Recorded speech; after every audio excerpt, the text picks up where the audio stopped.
にちは。今回はロックは淑女のたしなみでして第4話への視聴者の反応をご紹介します。このチャンネルでは最新アニメの視聴者の反応や感想をご紹介しています。みんなの解釈や考察を知るとアニメ視聴の楽しみが増えると思いますので、ぜひ最後までお楽しみください。変装しないで参加するの。まあ本名を名乗らなきゃこんなルックスの JK いくらでもいるだろう。おい、こんなツインテはさすがにいないと思う。面接とかしないでいきなり本番なの。タイミンとかのバイトみたいなものだろう。当日まで合わせしないとかありえんやろ。盲腸入院するのか。今でもひどかったら入院するぞ。ぶっつけ本番かい。本当に楽しくやれる。ピヨン入れられない。格付けチェックの小学生バンドめっちゃうまいよね。あれは普通にうまいから無理すぎる。フラグ。せめていいのかいいのか。大丈夫かよ。吹奏楽と合わせられるのか。おっさん吹奏楽団にすごい髪の女の子がいたとか拡散されそうだな。そんな本番でぶっつけ本番で焦るのかよ。経験者、遠慮なく攻める。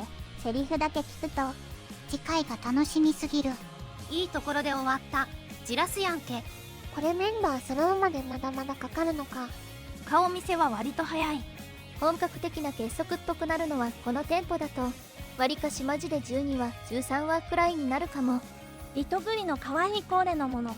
松永茜ってアイカツ以来に見たわ。ああ懐かしいな。やっと話が広がってきたな。この演奏会に妹ちゃんが見に来てバレるのか。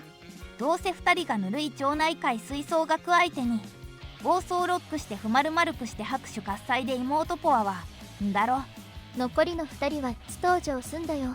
美少女バンドアニメかと思ったらゲッターロボだった。まだバンドメンバー出てこないけど、これコンクールで完結すんの。今度こそバレちゃう。妹来た。スイングガールズみたいな演目なのか気になる。もうバレるじゃん。バレるぞー。変装すんだろうな。あの髪型なんとかせんと。腕で黙らせる展開ですねこれは。演奏まで1話に詰め込むのは無理だったのか。口封じして死体を葉っぱにしなきゃ。四角じゃねえかあのしいたけ。ロックに偏見あるだろこれ。こんな子供が逃げ出すような顔で演奏する人ばっかじゃないだろ。この変な目の子が黒幕か。ちゃんと偽名に変装準備しておかないと。ガールズバンドもので次にアニメ化楽しみなのが普通の軽音部。軽音だな。軽音は練習しなさすぎ。常にティータイムやん。学祭で演奏したから OK。まあ宝島は UFO では吹奏楽にアレンジされてたけど、もともとは超絶テクニックフュージョンバンドの曲なので。妹来ちゃったな。ベースはバレる。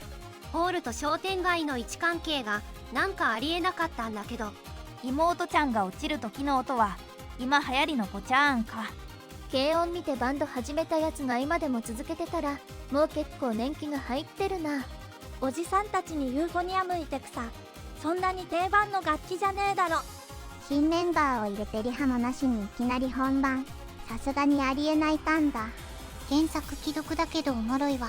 母親あんなサイコ気味なんか、まあ周りが敵だらけじゃああもなるか。しばらくは妹絡みの話なのか。ユリは怪しい。的確だな。ユリリサってことか。ママン心壊れてない。気前が警部警戒するのも分かった。これはストレス溜まるからギターで発散したくなるよな。音羽さんもストレス発散も兼ねてドラムやってんのかな。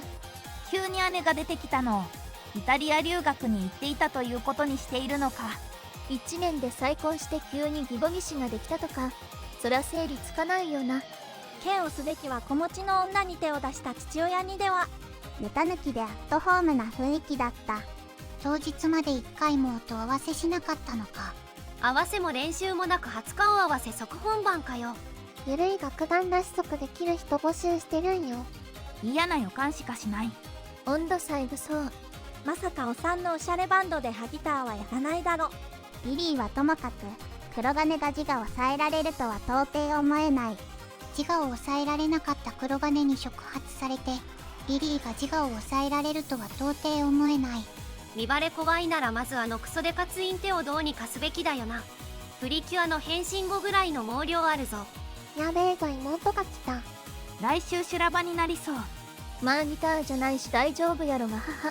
ベースなら淑女のたしなみだよね。やっぱギターの人ってベースも弾けるんだ。弦が少ないから簡単そう。全ベーシストを敵に回すです。そしてこの神エンディングである。ゲッター戦出てそうなエンディング。これが地元の祭りの吹奏楽団にヘルプで来るやつらの顔ですか。この体から溢れるものが好きじゃないならなんなのさ。このアニメにほんと合ってるよね。すっごい好き。義前にここでバレる伏線は十二分に張られた気はするが、騎士の演奏に見せられるんだろうか。さて即バレして巻き込んでいくのか、かろうじてごまかしきるのか。おじさんたちが狂人2人にドン引きしても面白いし、レイトまで全員はっちゃけても面白い。次回もめちゃ楽しみ。この作品ライブシーンにコストかかるから各週なんだな。テンポ感つかんできた。今井のアリスちゃん登場。ミリサちゃんへの憎悪の気持ちも共感度合いは高いけど、2人が仲良くなるとこ見たいな。そしてリリサちゃんたちは演奏会へ。絶対に宝島をやる感じじゃないけど、どうなるのか楽しみ。綿棒したり吹奏楽のヘルプに行ったり、残り2人の登場まで引っ張るな。どんなキャラになるかな。音羽がリリサに押さえつけられる姿、楽しすぎて何度も見たい。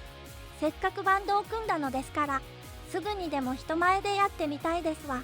みだらですわ。危うくギター弾いてるのバレそうになったのをなんとか回避。メンバー募集されてた吹奏楽団のお手伝いで参加。